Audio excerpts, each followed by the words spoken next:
Sara, we're so excited to talk to you again. Thank you for having me. Because the speaker panel was so amazing, and anybody that attended knows, how awesome that it was. Absolutely. It was amazing to be on that panel, and that the people in that room were A+ people. Everybody, so yeah. Kudos to you two for curating that environment and that energy. That is not easy to do. I've produced events before.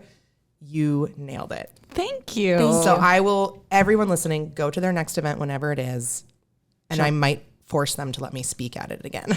Yeah. It was fun. Love that. It might be an economist panel, so you better start studying. Sounds like something I'm going to need to practice before I speak in front of people about that. So today, we really want to talk about how to find your passion and live your purpose. And obviously our target market is real estate industry people. Yes. And one thing that you talked about a lot at the speaker panel, and we've heard about before when it comes to branding, is like your dreamy client. Like you say that a lot, your dreamy client.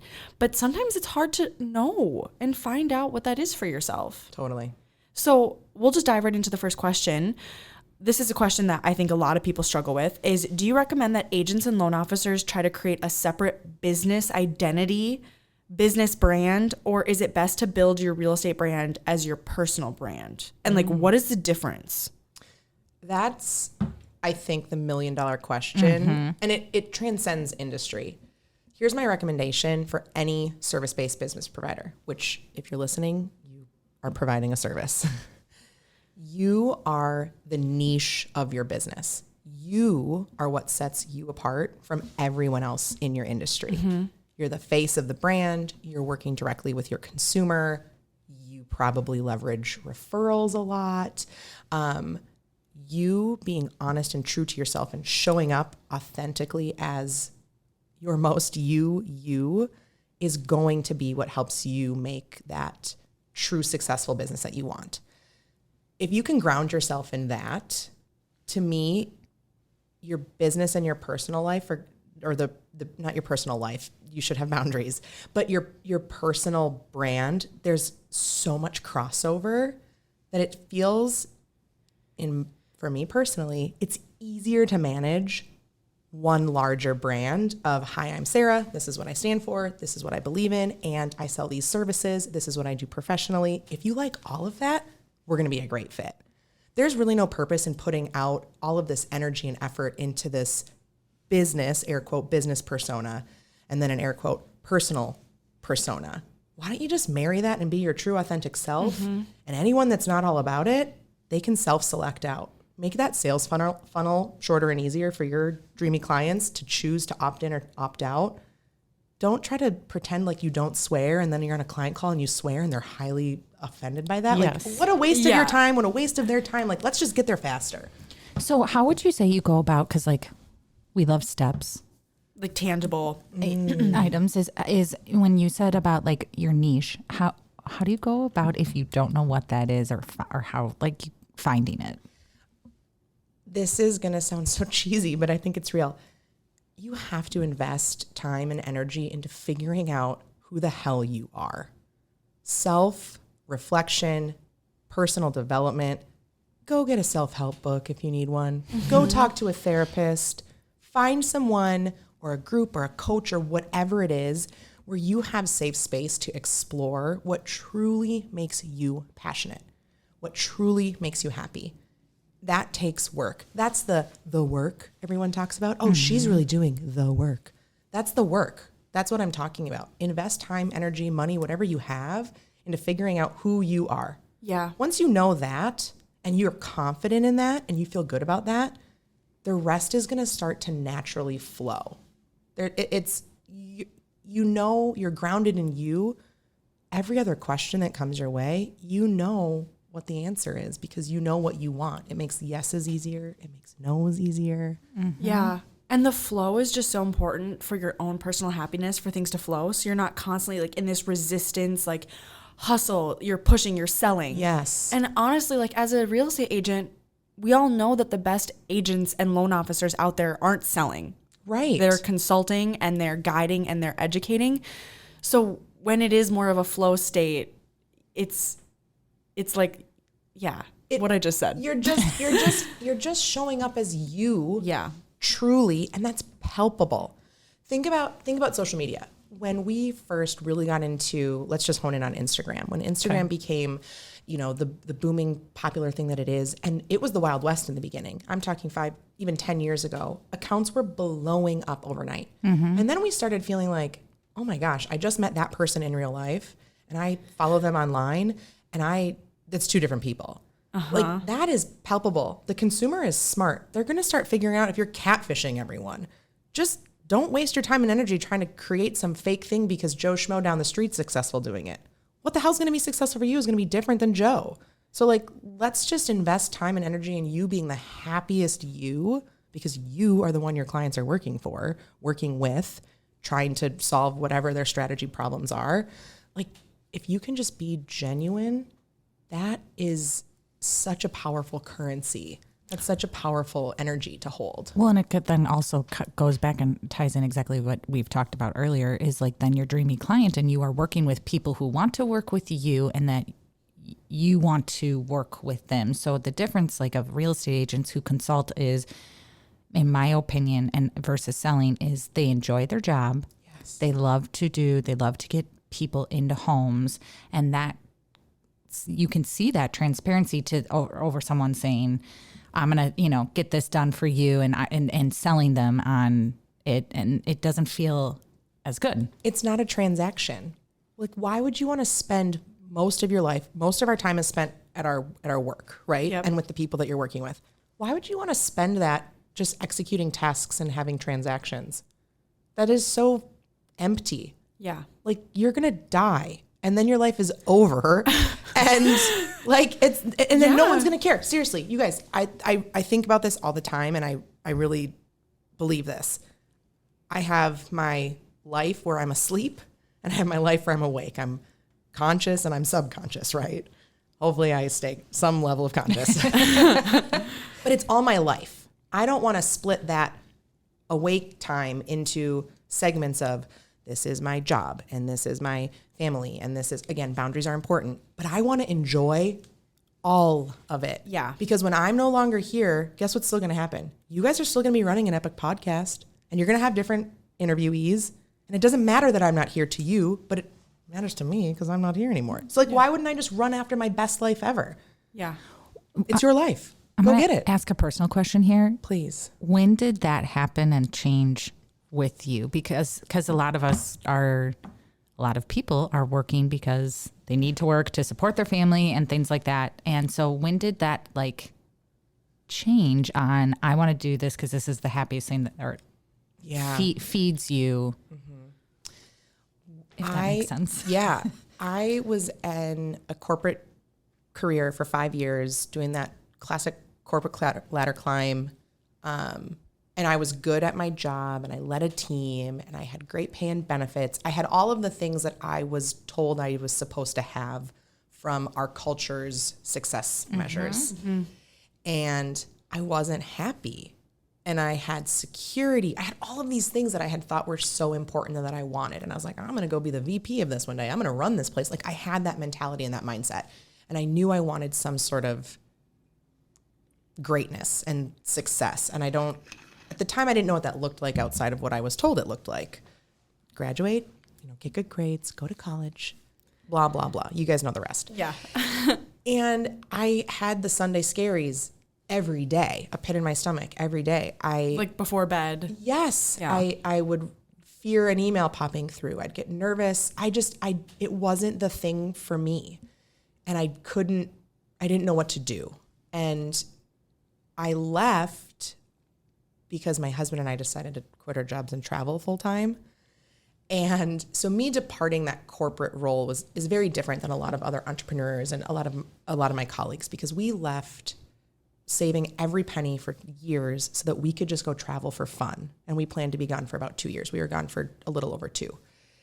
And it was during that time of being away from what was normal, being outside of the United States, that I really got perspective on like, holy shit, my life only matters to me.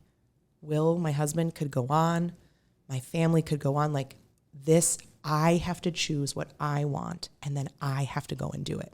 Now, don't be a selfish, bad person, right? That's not what I'm saying. But owning that experience, that was really eye-opening to me. And when we were planning to come back home, I had been lucky enough to have been nurturing clients I had not been planning on having when we were abroad. That was all very little bonus cash. I probably made in those 2.5 years like $10,000. So I'm not talking about like a livable income even. But that's when I decided when we were coming back, my husband was looking for jobs. I was like, I think I'm going to keep trying to do this. I don't know what this is. I don't have a business plan, but I'm so happy that like that has to be an indicator of something. Mm-hmm. And I just bootstrapped and I hustled and I had no answers. I still don't have answers. I'm just guessing every day. I have more information than I did before. So I've got better data than I did before, but that really was a pivotal point in my life of, man, I should just go do what makes me happy. So that's your purpose. Yeah. My life, I want to live a really big, full life, and success for me looks totally different than it has ever looked before. And nobody has defined success how I define success for me. So it isn't checking these boxes I was told I needed to check. It's me being able to watch the Kardashians before I come in to a podcast episode because I have the time and space to do that without having to feel guilt. I was able to take a little alone time for myself this morning. My husband was at work. My kid was with my mom. Like it just, I want that. And then, you know, have really amazing clients that I bust my ass for. Like you can do both in a day without killing yourself. I just want to speak to that a little bit because that's something that I struggle with because I have ADHD and it can be really challenging for me to be productive. I'm either like hyper productive or anti-productive. I am like going in reverse sometimes, you know? Right. And I was thinking about this and I was talking about this with like a group of girls and we're like, wait, us as humans are exponentially more productive than we were even 5 years ago, 10 years ago. Because of the technology that we have, yes. You have to be able to give yourself the grace to watch a Kardashian episode when you need a break or take the walk or do something. Like it's the hustle grind culture like that is like, it has to be balanced. Like you can't have one without the other. Right. And for some reason, I feel like we've really been tricked into thinking because we can, we should. So because I literally can work from my phone and I can answer emails and I can at 10 o'clock at night. Right. Yeah. Should I? And so that's hard. Accessibility and communication are at an all-time high, which is really cool, right? We've been able to do some phenomenal things because of technology.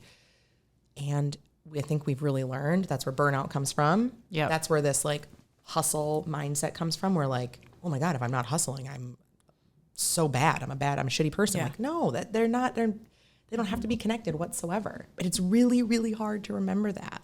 And this, goes back to like your dreamy client and setting those boundaries because like your dreamy client will understand that you have your kid's baseball game at 7, so you can't do a showing that time. Like yes. They'll understand and they'll respect that and they'll be happy for you that you're going to that. And if your client is like continually, you know, disrespecting your boundaries or like, why are you not responding to me at 11 p.m.? And they're not for you. They're not for you. And you have the power. I think what's forgotten, especially I work with a lot of agents. I've had a lot of agent clients.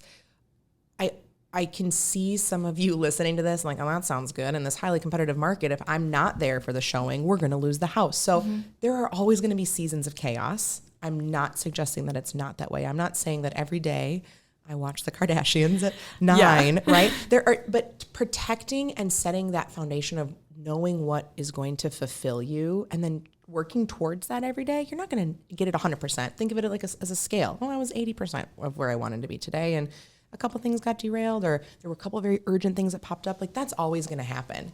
But I think understanding what, you know, that ideal for you is, and that you're not going to know what that is until you know who you are, which is where that work comes from, doing that work.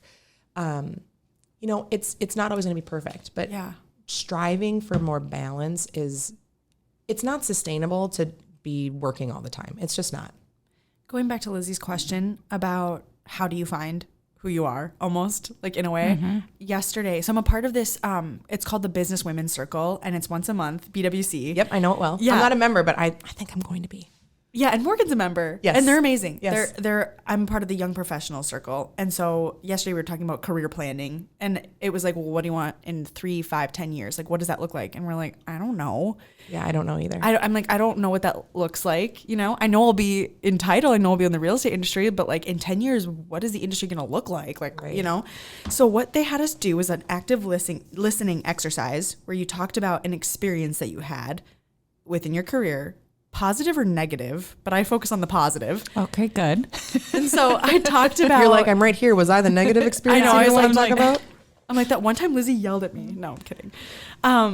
It was actually for the event that we hosted. And I talked, so you list out the experience. I said the event, the actions that you had to take. So, you know, organizing, inviting, networking, like all the things you had to do, the skills that took, or no, the strengths. Your strengths. So for me, woo is one of my strengths. Me too. Yeah, winning others over, like talking to people, of course, and then activation, actually like seeing it through to the end, you know? Damn, that's a good combination. Thank you. I don't have activation.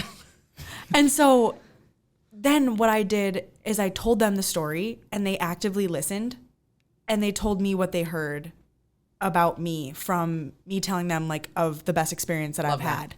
That's so cool. And they were like, it sounds like you really, really enjoy, you know, being around people and talking to people. And it's like, that's what's important to you. And I also recommend, like, the reason I know my strength is because I took the Strengths Finder, and it's like $25, and it's a huge, like, it's so worth the $25 to be able to put words to what your strengths are. And then you can kind of grow around that. I'm obsessed with quizzes like that. I love it. I love those. So is Brooke. I think they're so fascinating. Have you gotten into human design yet? No, I haven't, Oh, but I'm girl, get ready. Yeah. I mean, it's a little woo-woo. You know, I'm people, totally all about the snake oil. I'm like, let's go. You definitely should rub snake oil on before you do it. Yeah. But it's very, very fascinating. But that's something that I actually learned in my corporate career. Was development was a big focus for the company, and we were always very encouraged to take time away from our core job, our core role, to go and try to focus on our development. And so I signed up I'm a Kool-Aid drinker. I was in a sorority. I was on the dance team. Like, I'm all in when I'm all in. And I just ate that up. And I loved it. It was just a part of our corporate culture. And I think there's something so cool about it. So we do with my clients a brand archetype quiz. And it is one you created or one that you use out there? One that we use out there, and we actually just switch. And I'll send you guys the link, because if anyone's interested, or like DM me, whatever, however you want to get to it. It's very fascinating. It's fantastic for activating brand focused efforts and ideas, which is why we love it for our clients. But for service-based business providers, it's a really great North Star to kind of come back to and understand a little bit more about how you are showing up on that business front, and things that you can do to really strengthen that experience, and maybe some of your blind spots as a brand. So I love doing that with my clients, because it also serves me as the person who's developing an identity for them. Yeah. You know, so, but stuff like that, Strengths Finders was fantastic. You know, Myers-Briggs, all of those. I love them all. Yeah. I've done like a caliber test. Wait, what's that? So my dad had me do it. That's like a very dad thing. He sent it to me because my husband worked at the same company that he did. And so Your husband and your dad. Yeah. So they worked at the same company. And so in order to be a part of their company, you have to take this test of like 300 questions. And it tells you like your strengths and your where future. Yes. Like they told me mine was event planning. Oh. And then he took my caliber and then went to the guy and said, are these two actually a match or not? Wait, did your dad introduce you to your husband? No. Oh, okay. No. He just wanted to it was like an insurance policy. He just wanted to really make sure before he gave the blessing. Yeah.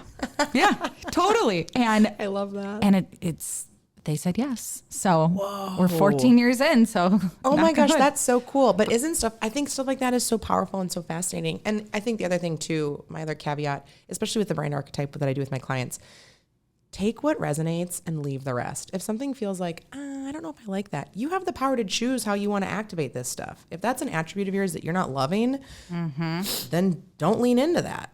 Find something else. You have full control to shift.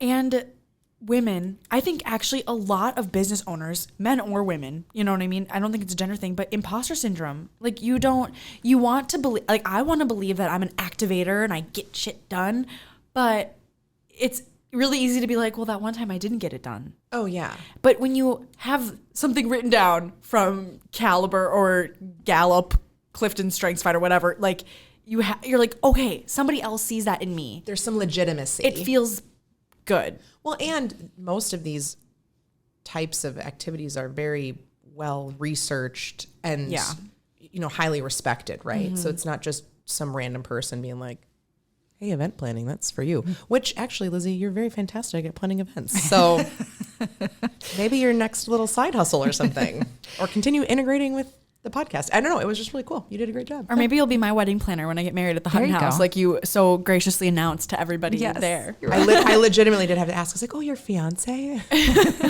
Sorry, he wishes. No, I'm kidding. So I have a question on, because kind of what you're saying is you really need to get to know and develop yourself and get to know yourself to find your purpose and to find your niche, whatever. I like both. I think both work. I feel the same about GIF and GIF. Maybe that's too much of a graphic design. No, I'm team GIF. Yeah, we're GIF too on my team because GIF just reminds me of the peanut butter. Yeah. And it's a gift, not a gift. So like GIF. GIF. If you guys don't know what a GIF is, you can DM me on Instagram. I'll send you one. Hopefully they know what a GIF is. Who knows? I don't know. I don't want to. I know. So, but like before, like how do you help someone, I guess, or tools to give them to help find their purpose? Because you're like, you traveled, right? And you understand. So quit your job and travel. That's the answer for everyone. 2 years. Yeah. Like that's not going to necessarily happen forever. So where do you suggest they do? And then in taking that purpose, how to brand it? So I'm going to try to say this as nicely possible to all of you listening, but like they're like big why, and they all have, a lot of people in the industry have the same big why and things like that. And it's like, okay, and it might actually not really speak to them, right? But how do you take your purpose, your niche, and then help brand it towards you? But going backwards is finding that to make sure it's unique and different. And if it is the same as everyone else's is, then making it special. That was a loaded question. That's hard. I think, okay, so the first part is how tools on finding your purpose. If you are unable to quit your job and go traveling for 2 years. Yes.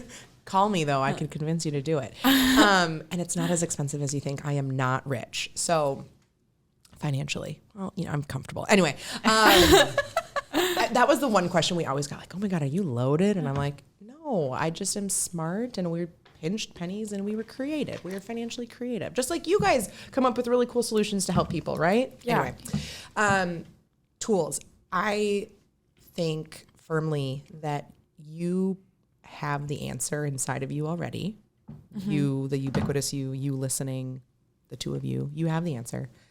It is removing the noise to help you actually hear that answer, or removing the visual noise so that you can see it. So you probably have the Sunday scaries on a Sunday if something's not lined up right.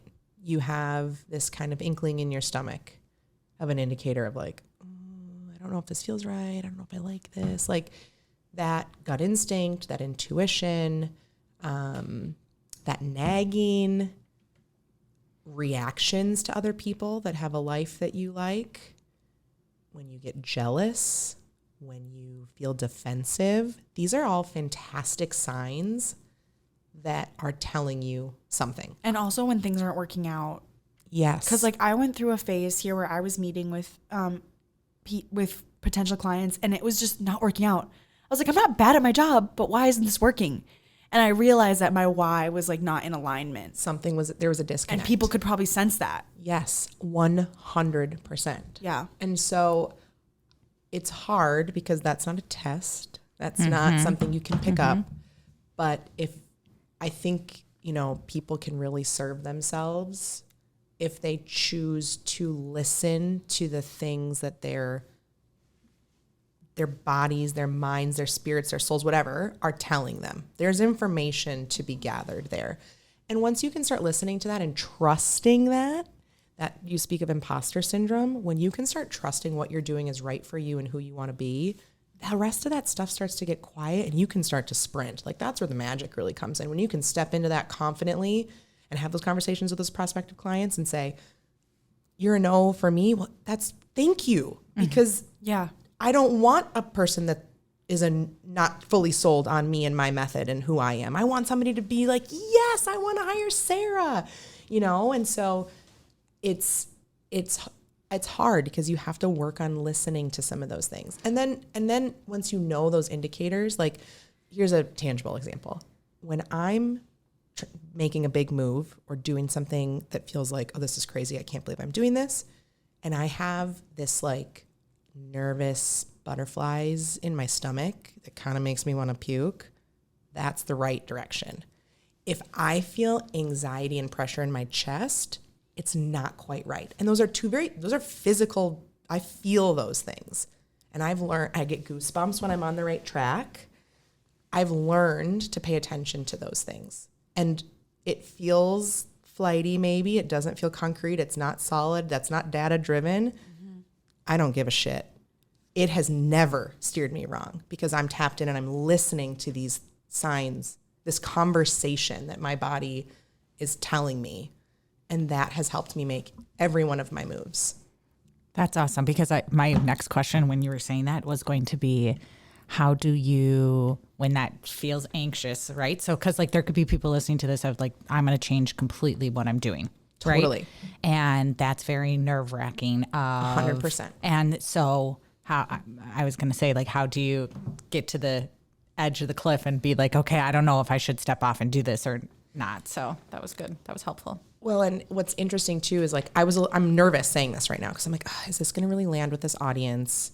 I don't want to provide invaluable information. I want to make sure that it feels good, right? And I started saying the thing about like listening to your instincts, and when I was talking about the butterflies and the pressure, that's when I got goosebumps. I was like, okay, good, this is going to land with somebody. I knew like, it's okay, Sara, people are really going to like this. And also, if you don't like this, you're not my person anyway, and that's okay too. Like that, I think coming into a space where you really truly understand that that's okay, you just free up energy for so many other amazing things. And I mean, look at the bread aisle. I say this all the time. Ooh, tell me. Look at the bread aisle. There's so many different types of whole wheat, white bread, rye bread, there's sourdough, pumpernickel. Yep. There's a million. Why do you pick one over the other? Yeah. Because it speaks to you for some reason. I don't know. It's like pasta sauce for me. Ooh. Yeah. Like I'm always like, oh, this jar looks pretty, so that has to be the best one. The rouse versus the ragu. Like which one, there's so much there's a ton of real estate agents and there's a ton of loan officers out there, but there's even more consumers and potential clients. And that good full circle moment is why it is so important to be authentically you. Because if you are not sugar-filled white bread, don't try to be sugar-filled white bread to make somebody that wants sugar-filled white bread their answer. No, because they're going to taste it. And they're going to be like, this is disgusting. Yeah. I don't like whole wheat. Yeah. I knew this wasn't sugar-filled white bread. I can't wait to take this clip and use it for social. Yeah. And so we're actually, next week, we're having Kristen Rowell on the podcast. She's a nutritional therapist, and I hired her. You did? I know her. She's great. She's amazing. So I went to see her speak, and I was just she was like a magnet. I was like, I am in love with this person. I don't know anything about her, but everything she's saying to me is just landing deep inside me. I'm like, this woman has the answers for me. I love her method. I love the way she speaks, all this stuff. And get on a call with her. She's insanely, like, she knows her worth. I'm going to say that. Like, yes. I'm not going to say she's insanely expensive because, like, it's justified. Like, she knows her worth. And I never thought that I would make an investment like that in myself or my health like that, or I would ever pay somebody else that much money. But I did. And she didn't justify her prices with me. She didn't have to do anything. It's like I clicked with her immediately and I just knew her value. And do you know why you clicked with her? Because she stood up when she was speaking to you and she was her truest self.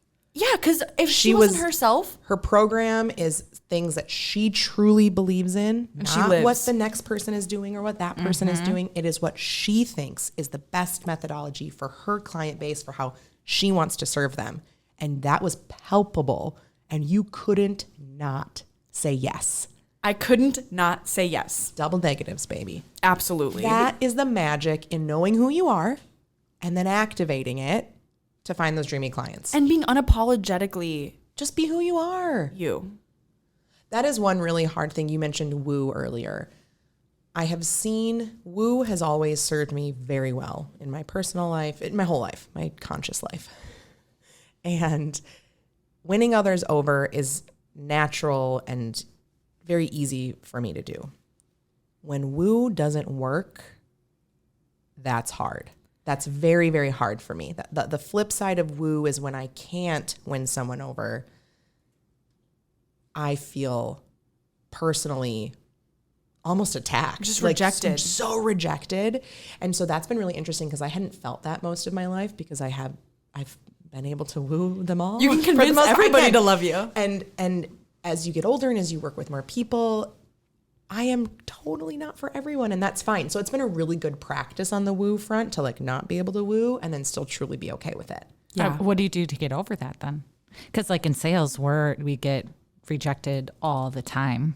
Yeah. It doesn't. Shocking, I know. I know. It's never a business thing. Like if a client is a no, that doesn't bother me. I am so excited for you to go find what's best for you. Because ultimately that's what's going to be best for me too. Their no is leaving space. They knew something maybe I didn't, and they knew like, fit's not there. So, hey, thank you for making that decision for me. I love that for me, and I love that for you. So then I get to say, I have an opportunity to have a yes from someone that feels fantastic for us both. So business-wise, I have an easier time with it. But personally, that bothers me more of like, oh, you don't like me? Why don't you like me? I'm great. Did you want to listen to me on this podcast? Like, what else can I do? I think, again, it's just flexing a different muscle of just, why am I okay with it in my professional life? And it's harder for me in my personal life. And continuing to practice. You know, you don't do one bicep curl and then all of a sudden you have great biceps, unfortunately. Yeah. So I think it's the same thing. Like you have to have those uncomfortable conversations. The more you have them, the easier they're going to become, the less uncomfortable they're going to feel. The more times I'm able to just be okay with somebody that doesn't like me, okay, cool. It's going to get easier. So we've been talking a lot about internal, work on like, discovering these things about yourself. But another thing is also like how you project that and show that to the world.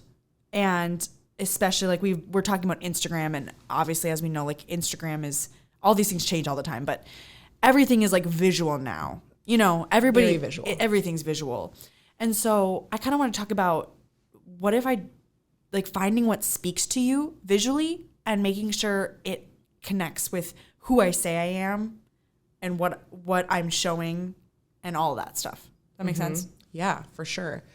I think it's very important once you know who you're targeting and why you're targeting them, which to me that is the next step after who you are and what you want to do and who you're trying to be, right? What you're working towards, and then you're identifying that next step of, okay, I know me, now I got to figure out them. Once you know those two things, and those are the kind of the first steps when we're working with our clients. That's what we work on them with is, who are you as the brand? What parts of you as the individual person do you want to bring into the brand? So your first question earlier when we started the podcast, I am not suggesting that you showcase every little ounce of you. You get to choose those pieces of you that you want to safely share in a more professional, under that big B brand that we talk about. I'm not saying it's got to be all of it, right? Like my husband doesn't want to show up anywhere on my Instagram feed. So he doesn't. He's not a part of my social story. Is he a part of my life? Yes, he's a huge part of my life. So you kind of get to decide, right, what comes in and what doesn't. So that's really what we focus on. Who are you and how do you want to inject your personal you into your brand?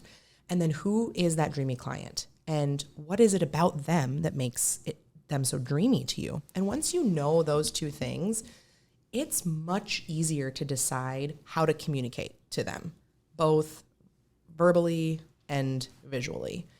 Not everyone can literally activate that easily, though, which is why I have a job. But that's why people like me exist, and not even that. That's why interior designers exist. That's why stylists exist, right? There's lots of different ways to help activate that visual story in your life. I think really easy things that you can do, though, is what do you feel good about? Do you feel good about stepping onto social media in your jammies with the top knot and no makeup? Amazing. Do that. If you prefer to get ready for your day because that makes you feel productive, amazing. Do that.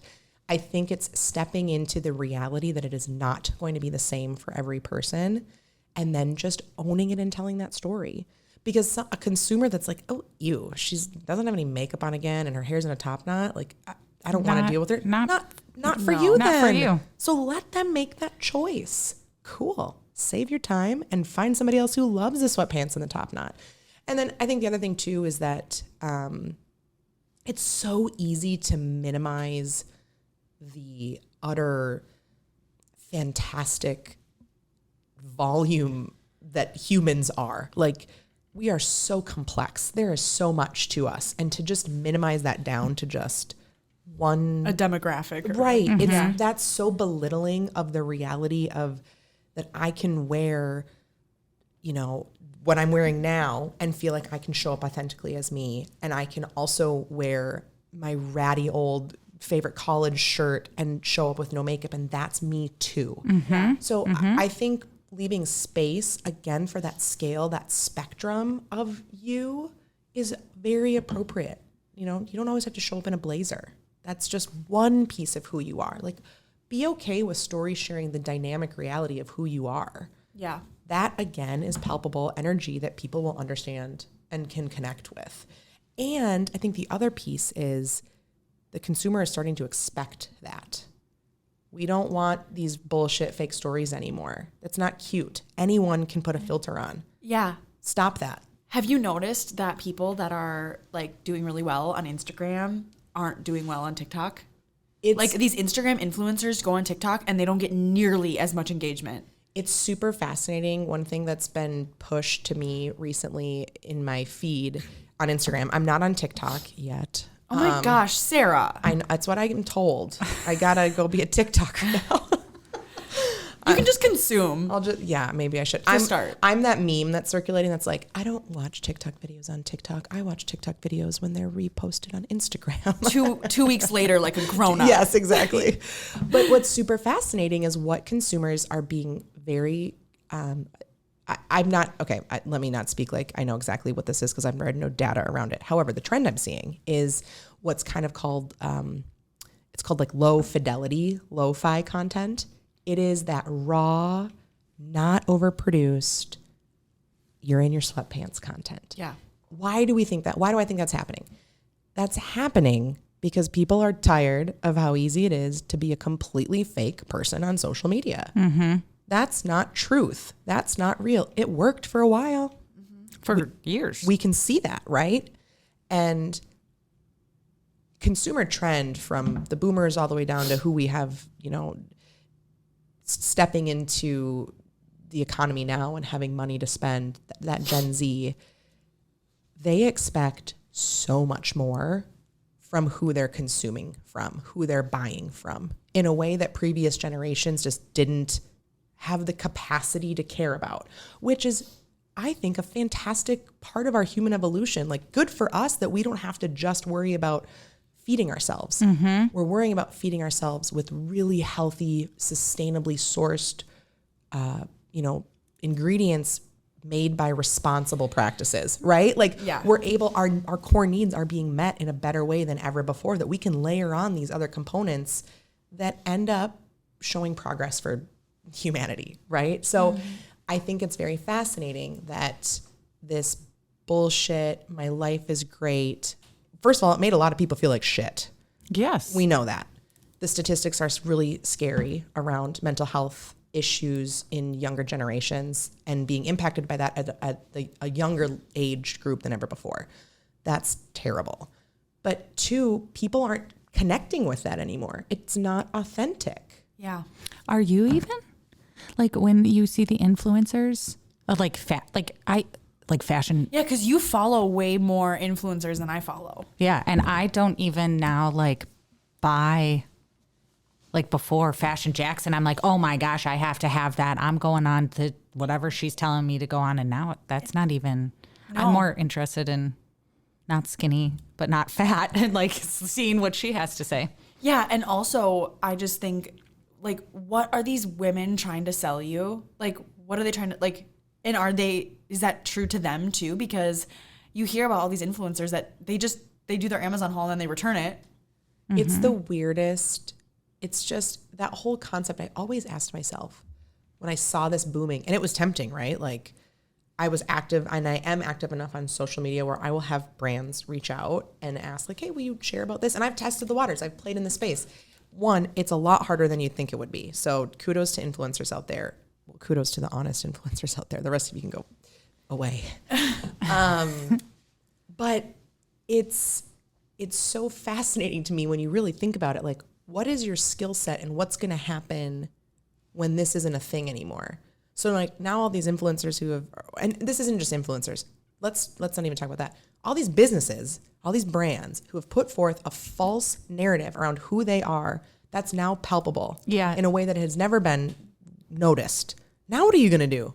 Because I'm like, girlfriend, screwed. you're not wearing all those Amazon dresses. There is no way. Yeah, with your Celine bag.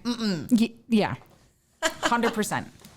Even though at the beginning of this episode we were talking about balance. Yeah, we were. $25 shoes with your designer handbag. Yeah. There's another comma and a couple more zeros. But that's balance, right? Yeah. I saved my pennies. Okay, back to real estate though, because we Sorry. totally just got into like girl talk about influencers. We could go on about this forever. But there's a good lesson to be learned. We absolutely. we are seeing the crash of the influencer. Why? Well, people are tired of bullshit. So just how do we beat the bullshit? So don't produce bullshit. Don't produce bullshit. Figure out who you are. And hey, by the way, people are okay with watching you test and reiterate. Figure it out in front of people. I'm not saying don't put anything out there as you're figuring it out. That's part of figuring out who you are, being open and vulnerable and trial and error. And if you can continue to show up truly to who you are, no one's going to care that you're stumbling along the way. That's the story that's so impressive to people. Yeah. That's compelling. That's interesting. Yeah. It's very well said. So once I've identified these big things, like my why, through the whatever, if maybe you read Your purpose. What's Your Why by Simon Sinek or whatever. That's a really good one. Oh, I haven't read that. Oh, it's really good. He's like the OG I love about this. finding your why. And then you find your niche then, because you know who you are, your niche. And then that leads to, I know who I am, so I know who I want to attract. That's your dream client. Then you start thinking about what attracts my dream client. Obviously me, but what visuals do I add to that? That's like your vibe, create like your little mood board. Then what do you do? You hire someone that can activate it. Yeah. I think this is really where I see a difference in a brand that is like, it's just me and I'm fine and I want to hang out, versus someone who's like, I want to go be a national brand. Yeah. I want to be nationally recognized, or I want to be recognized across the state, or I want to be known for XYZ. There's nothing wrong with doing it yourself. I'm never going to suggest that everyone has to hire someone. There is, though, a strategy that needs to look different if you're trying to make an impact on a larger scale and touch more people. And when I think about the clients that come to me, they're not experts in design. They're not experts in activating these concepts and stories. They're also not experts in necessarily self-guiding through it. They need someone to help.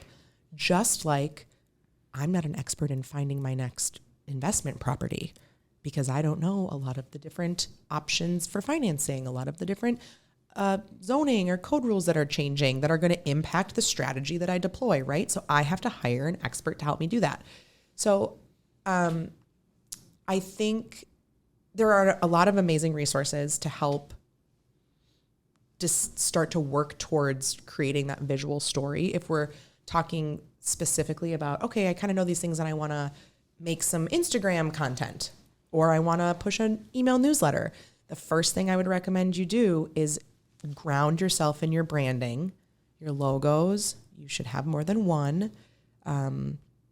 Your colors, your fonts, those actual tangibles, and then do not stop using those. Be consistent with that story and use it over and over and over again. It's not boring, it's exciting because people are going to start to build recognition, and recognition leads to loyalty. So that's a relatively simple, in theory, tangible. You could use different platforms like Canva that can help you create content. You could probably hire a freelancer to help get you started on some logo marks. And then just put them everywhere. Put them on the little bottom corner of your social posts that you're sharing. Make sure that you're leveraging that in your email marketing campaigns. Make sure it's on your business cards. Start putting that out there and stay consistent with it.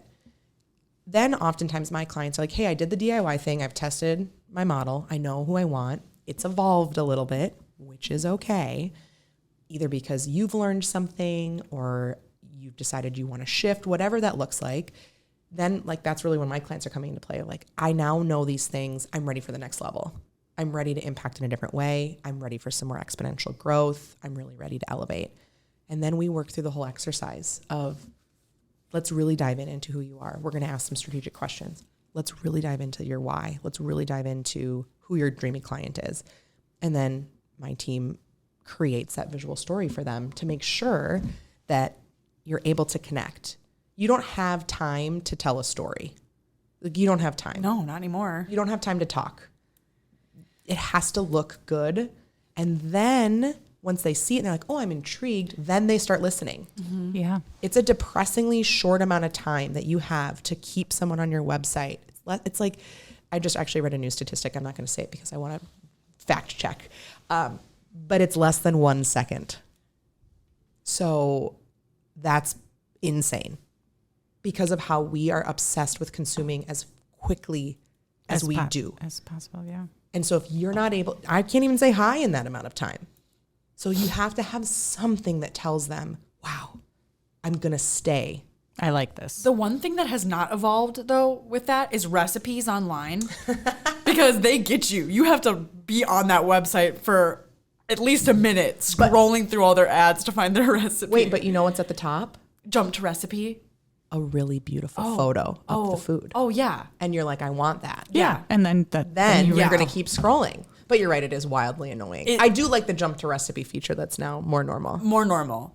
But I'm like, wow. I don't care about that. You stirred it 5 times. I know. And but that's why they blossoms are right. But that's why they put that hero image right up on top. Yeah. It looks so damn good. I guess I will look at you stirring this 5 times. It works. It does. It works. Where can people find you? I love the gram. Did you see what I posted before I came? Yes. Yeah. Putting deodorant on. Yeah. I'm very sweaty right now. I know. I was like, do we repost this? Like, it's kind of out of context if we You can maybe add it later after a clip from today. I'm on Instagram at Hey Sara Schultz, and our website is heysaraschultz.com. And we are actually in the process of launching a new creative agency I'm very excited about. It's called Free Afternoon. I don't think I've ever formally said that. Oh my goodness. You heard it here first. You heard it here first. That's the secret. We were talking about secrets earlier. So yeah, Free Afternoon.